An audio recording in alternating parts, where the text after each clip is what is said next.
En 1886, Sir Francis Galton, anthropologue, explorateur, géographe, inventeur, météorologue, protogénicien, psychométricien et statisticien britannique, exprime la taille des fils en fonction de la taille des pères dans un de ses articles. Il constate un phénomène de régression vers la moyenne, c'est-à-dire une sorte de concentration des données autour d'une droite moyenne, et c'est à lui que l'on doit l'expression de régression linéaire, bien qu'il ne fût pas le premier à utiliser cette méthode.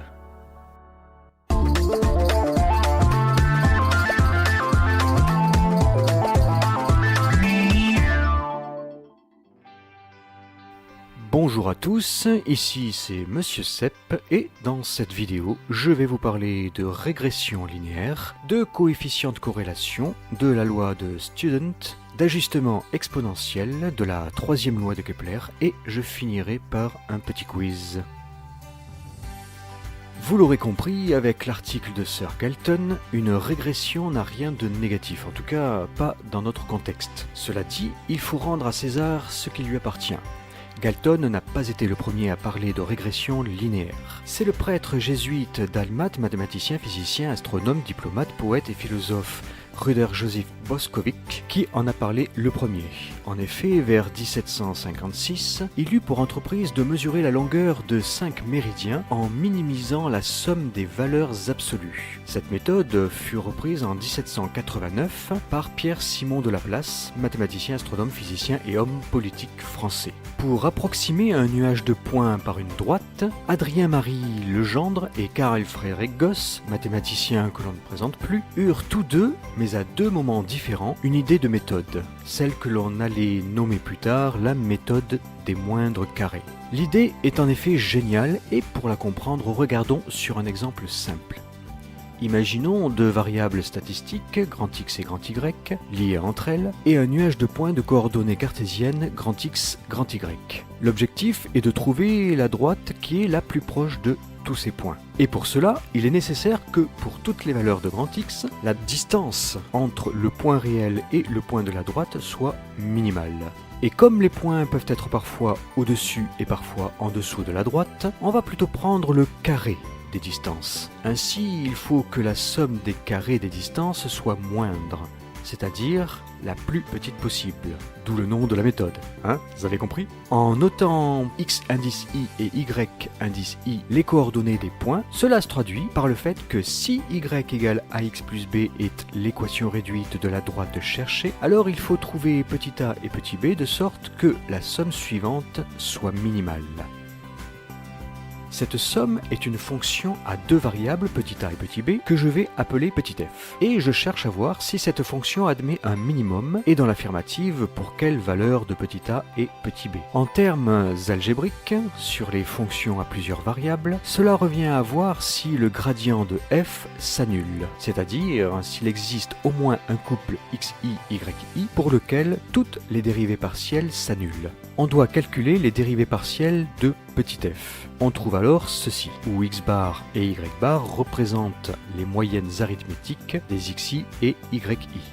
Si le gradient de f est nul, alors les dérivées partielles sont nulles, ce qui nous amène à dire, dans un premier temps, que b est égal à y bar moins ax bar. Et par suite, on obtient la valeur de a suivante, que l'on peut aussi écrire sous la forme covariance de xy sur variance de x.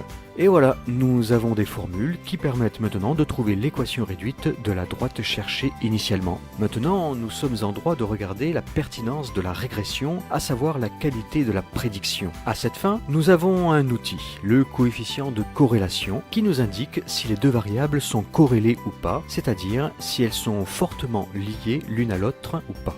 Ce coefficient de corrélation est noté petit r et est égal au rapport de la covariance de xy par le produit des écarts-types de x et y. Bon, c'est vrai que vu comme ça, il n'est pas très ragoûtant ce coefficient de corrélation, mais il n'est pas si difficile que ça de le calculer au final. Si les variables x et y sont indépendantes, c'est-à-dire non corrélées, alors on trouvera un coefficient de corrélation nul. Mais attention, la réciproque est fausse. Si le coefficient de corrélation est égal à plus ou moins 1, alors x et y sont en corrélation parfaite, et réciproquement cette fois-ci. ce qui signifie que tous les points sont sur la droite et donc que la prédiction aura de fortes chances d'être parfaite. Dès lors que l'on est assuré qu'il y a corrélation, on peut tenter de prédire l'avenir, c'est-à-dire de prédire le comportement de Y en fonction de X, mais sans perdre de vue le fait que ce n'est qu'une prédiction. Il y a donc une marge d'erreur. On parle alors de prévision statistique. On dira ici qu'il faut donner un intervalle de confiance aux valeurs prises par Y. Pour différencier les valeurs effectives de Y et celles estimées par régression linéaire, on va noter Y étoile, la variable théorique, celle trouvée à partir de l'équation réduite. Ainsi, Y étoile égale AX plus B. L'intervalle de confiance au seuil de α% pour Y étoile, pour une valeur de X précise, est alors de la forme suivante, où l'on a delta E de Y de X qui est égal à ceci. Dans cette expression, le premier coefficient est le quantile d'ordre 1 moins alpha sur 2 de la loi de Student à n-2 degrés de liberté, et le deuxième coefficient n'est autre que l'écart type de Y étoile. Là, ça commence à devenir un peu indigeste, alors je vais arrêter les précisions, mais le fait est que l'on peut voir que plus delta E de Y de X est petit, plus la prévision sera fiable. Ce que nous avons fait avec la droite, ça s'appelle aussi un ajustement affine. Et vous pouvez vous en douter, il y a des fois où les points ne donnent pas lieu à un très bon ajustement affine, comme dans l'exemple suivant. Ici, on a plutôt intérêt à faire un ajustement autre afin de coller au plus près des points. L'agencement de ces points nous faisant penser à une magnifique courbe exponentielle, on va prendre le logarithme népérien des YI afin de se ramener à un ajustement affine. Ici, les points sont un peu plus alignés que précédemment et on peut donc faire notre ajustement affine. En plus, le coefficient de corrélation est très proche de 1, ce qui signifie que notre ajustement est loin d'être pourri. On trouve donc une droite d'équation ln de y égale ax plus b, et donc pour avoir l'ajustement adéquat, on prend l'exponentielle des deux membres de cette équation. On arrive alors à l'égalité y égale l'exponentielle de ax plus b. En fait, on peut laisser libre cours à notre imagination concernant le changement de variable. Ici, on a considéré uniquement ln de y, mais on aurait pu aussi considérer ln de x en même temps si l'on soupçonne qu'une puissance de x est en corrélation avec une puissance de y.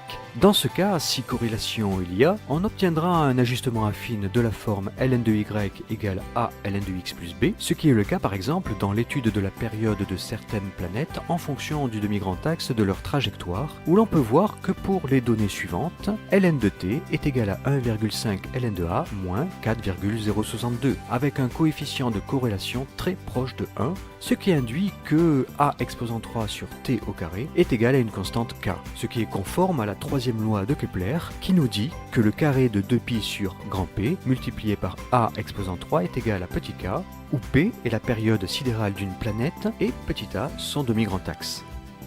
Bien entendu, le changement de variable peut être fait avec n'importe quoi. En fait, tout dépend de la forme que prend le nuage de points et de notre intuition.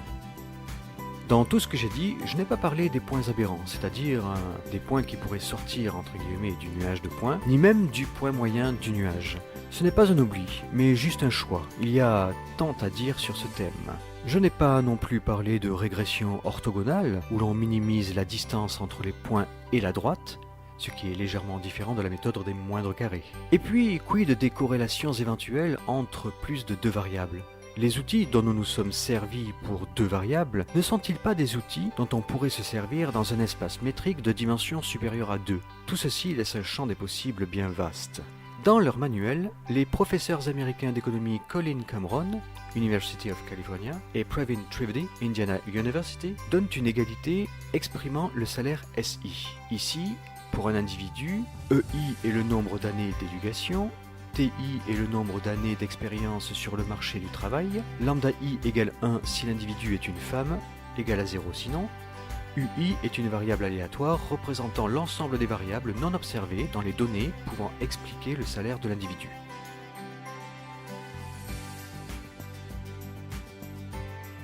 Question 1. Qui a été le premier à calculer les coefficients de régression linéaire ? Petit a, Sir Francis Galton. Petit b, Rüder Joseph Boskovic. Petit c, Carl Friedrich Gauss. Question 2. L'indicateur permettant de voir si deux variables sont étroitement liées s'appelle petit a, le coefficient d'ajustement. Petit b, le coefficient de concaténation.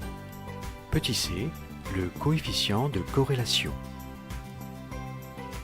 Question 3. L'ajustement exponentiel permet d'établir une égalité confirmant petit 1, la première loi de Kepler.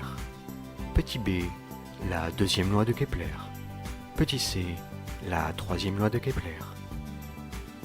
Question 4. Si une variable aléatoire suit une loi normale, on peut déterminer les paramètres de la loi par régression linéaire par la méthode petit a de la droite de Henry, petit b du cercle d'emblée, petit c de la cloche de Gauss.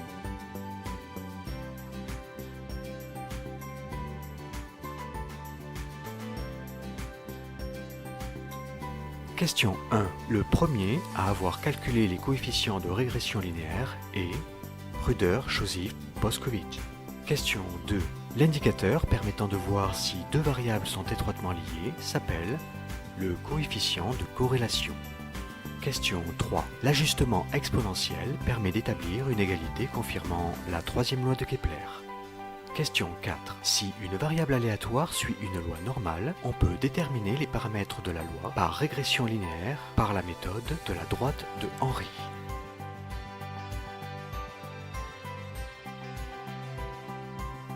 Voilà, cette vidéo est à présent terminée. Si elle vous a plu, n'hésitez pas à mettre un pouce en l'air.